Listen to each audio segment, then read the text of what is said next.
La Chine a construit le plus grand réseau ferroviaire à grande vitesse au monde, avec plus de 80% des grandes villes reliées par des trains à grande vitesse, ce qui en fait le pays qui possède le plus long kilométrage de trains à grande vitesse, TGV, au monde. Mais quelle est la qualité de ces trains à grande vitesse? Regardons une vidéo.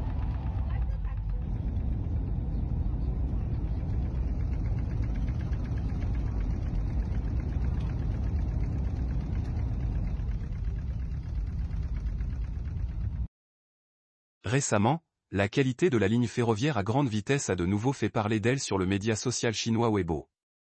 Il a été signalé que China Construction et Light Engineering Division Corporation, CCETCE, une société dont la capitalisation boursière s'élève à 230 milliards de yuan, soit 32,3 milliards de dollars, construit actuellement le chemin de fer à grande vitesse de l'Herong dans la province de Shandong, en Chine, qui présente d'importants risques en matière de sécurité.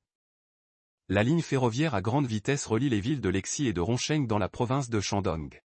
Selon le rapport Economic Reference News, le sous-traitant du troisième tronçon de la ligne Léron, la société Sanji Industrial Company de la province de Henan, a déclaré sous son vrai nom que l'entrepreneur général chargé de la construction du projet, CCETCE, était soupçonné d'avoir réduit les coûts aux dépens de la qualité, ce qui présente des risques majeurs pour la sécurité. Le responsable de Sanji Industrial Company a fait part à plusieurs reprises du problème aux responsables du CCETCE et au personnel sur place, mais a obtenu la réponse suivante: si vous pouvez le faire, faites-le, si vous ne le pouvez pas, sortez. À cet égard, le journaliste de Economic Reference News, avec la coopération de professionnels, a confirmé, après vérification sur place, que le problème évoqué par l'informateur est fondamentalement vrai. Et selon les responsables des sous-traitants, des autres sections de la ligne, le problème similaire de la réduction des coûts pour la construction existe également. Il est vraiment incroyable que pour un projet ferroviaire à grande vitesse, dont l'investissement total s'élève à près de 30 milliards yuan, soit plus de 4,2 milliards dollars, ce problème de qualité de construction, lié à la réduction des coûts, puisse avoir lieu. La ligne à grande vitesse de l'Héron est un projet majeur pour la province de Shandong. La vitesse de conception atteint 350 km/h avec une longueur totale de 193 km. Le tout pour un investissement total de plus de 4,2 milliards dollars. La construction a commencé en novembre 2020 et la ligne devrait être mise en service à la fin du mois d'octobre 2023. Le responsable de la société Sanji qui s'appelle Xiao Ego, a révélé que les travaux de pieux filetés de la plateforme qu'il avait entrepris, n'avaient pas été construits conformément au plan de conception. La longueur prévue des pieux devait être de 14,5 mètres ou 15,5 mètres, mais que la longueur réelle des pieux en cours de construction se situait principalement entre 10 mètres et 13 mètres. De plus de 90% des pieux filetés n'atteignaient pas la longueur prévue. Le personnel des deux autres sous-traitants a également révélé que plus de la moitié des pieux filetés n'atteignaient pas la longueur prévue, certaines parties étant inférieures de 50% au projet initial. L'objectif de cette pratique est d'économiser la part considérable de béton, de sorte que l'entrepreneur principal, CCETCE, puisse réduire ses dépenses de manière significative, mais où sont allés tous ces fonds en fin de compte? La vitesse de conception de la ligne est de 350 km/h. Cependant, lorsque la construction réelle ne répond pas aux exigences de conception, ce qui entraînera un fonctionnement instable du train et même des accidents de déraillement. Si la plateforme est instable, la sécurité du roulement de train est directement menacée. Nous nous souvenons encore que dans une série d'accidents ferroviaires à grande vitesse tels que l'accident de collision arrière de Wenzhou en 2011, l'accident de déraillement ferroviaire à grande vitesse de Zhengzhou en 2012 et l'accident d'effondrement du pont ferroviaire à grande vitesse de Harbin en 2013, il y avait ce problème d'économie de coût des matériaux aux dépens de la qualité de construction. Il est à espérer que les départements concernés pourront renforcer la supervision, en se référant aux pratiques des lignes à grande vitesse étrangères, telles que le Shinkansen au Japon et le TGV en France, qui ont des normes de qualité et des systèmes de supervision très stricts, afin de garantir la qualité de la construction et la sécurité de projet. Pourquoi le train à grande vitesse chinois présente des problèmes de qualité récurrents? La cause fondamentale est étroitement liée à la corruption. La ligne ferroviaire à grande vitesse est considérée comme l'un des domaines les plus corrompus en Chine. Une nouvelle industrie comme celle-ci présente non seulement une énorme valeur commerciale, mais aussi les réalisations politiques des responsables locaux. Dans ce contexte, les possibilités de corruption dans ce type de projet sont énormes. Voici à quoi ressemblait la gare de Nanjing de la ligne à grande vitesse il y a 12 ans, cela fuit ici. Un dénonciateur a signalé que les fondations de cette gare s'affaissaient. La gare ferroviaire à grande vitesse de Nanjing, connue comme la plus grande et la plus luxueuse gare ferroviaire à grande vitesse d'Asie, a fait l'objet d'un investissement de plus de 4,2 milliards de dollars américains. Elle couvre une superficie de 700 000 m², soit 150 places Tiananmen de la capitale chinoise. Alors, à ce jour, les gares ferroviaires à grande vitesse chinoises sont-elles mieux construites? Non. Regardez, voici une gare ferroviaire à grande vitesse de Jiangsu, une des plus riches provinces chinoises, en juillet.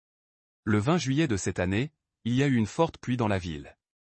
L'eau accumulée à la sortie d'une station a dévalé les marches et formé une cascade. Une annonce publiée de Wuxi disait que les deux sorties de la gare de la ligne à grande vitesse étaient temporairement fermées.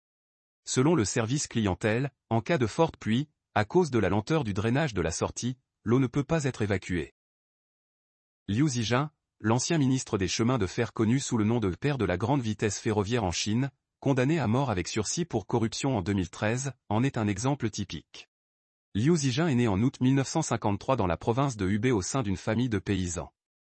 Après avoir terminé ses études au collège, il a commencé à travailler comme cheminot et a été directeur des bureaux des chemins de fer dans plusieurs villes. En 2003, Liu Zhijun est devenu ministre des chemins de fer et a occupé ce poste pendant 8 ans. Pour Liu Zhijun, le chemin de fer à grande vitesse est le point culminant de ses 8 années d'activité.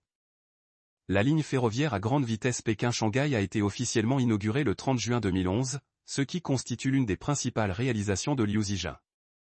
Cependant, après la mise en service de cette ligne Pékin-Shanghai, plusieurs accidents se sont produits en l'espace d'un demi-mois, ce qui a fait douter de la qualité ferroviaire à grande vitesse.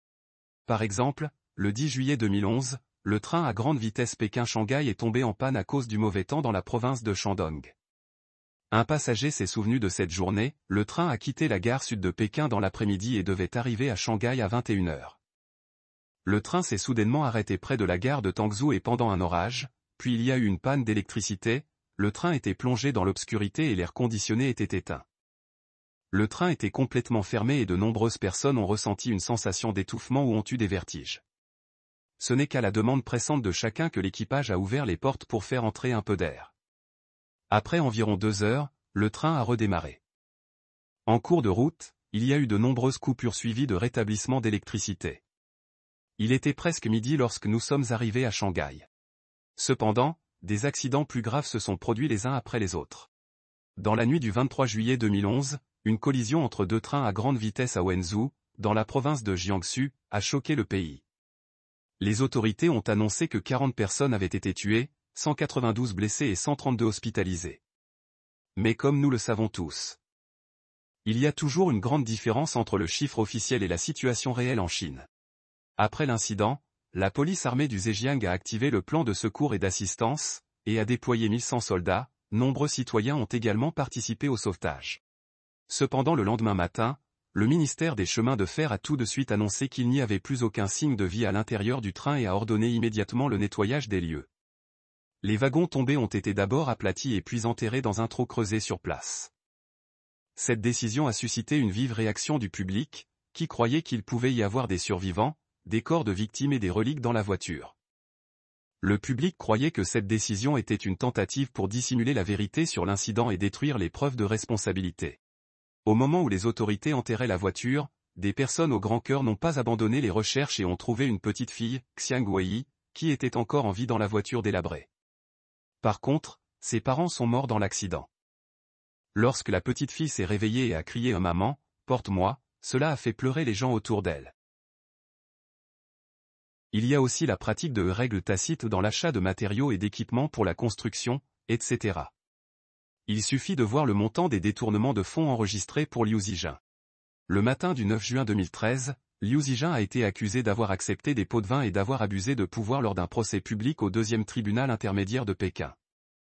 Selon l'accusation du procureur, Liu Zhijun aurait accepté 64,6 millions de RMB de pots de vin, soit 9,2 millions de dollars, avec 374 unités immobilières d'une valeur de plus de 120 millions de RMB.